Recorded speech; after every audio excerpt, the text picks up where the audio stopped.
Hi friends, তোমরা সবাই কেমন আছো? আশা করি ভালোই আছো। আবার একটা নতুন ব্লগে চলে এলাম তোমাদের সঙ্গে আড্ডা দেওয়ার জন্য।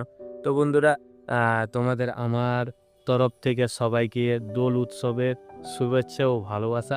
তো অনেক দিন পরে ভিডিও করার সময় হলো, যেহেতু আজকে পূর্ণিমা, তো সেই কারণবশত আমার বিশেষ করে আমার আজকে ছুটি আছে, আর বাদ বাকি সবার ডিউটি আছে। তো আবার একটা দোল পূর্ণিমা চলে গেল। বিগত ৮ বছর পর ১ বছরই আমার নসিবে এই হোলি পূর্ণিমা দোল উৎসব নসিবে ছিল। সেই টাইমটা আমি বাড়িতে ছিলাম। তো খুব এনজয় করেছিলাম। আর আজকে একা ছাদের উপরে ভিডিও করছি তোমাদের সঙ্গে, গল্প বানাচ্ছি। ঠিক আছে? মনটা খুবই খারাপ। বাড়িতে সবাই দোল উৎসব, দোল পূর্ণিমা আর বাদবাকি সবাই এই দোল পূর্ণিমার আনন্দ লাভ করছে। তো বলার কিছু নেই, সেসব হতেই থাকবে, লাইকও হয়।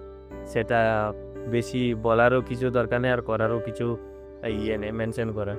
তো আশা করি তোমাদের ভালো করে দোল পূর্ণিমা কাটছে, কাটাও খুব ভালো। আর চলো, দেখা হবে আবার একটা নতুন ব্লগে। ততদিন ভালো থেকো,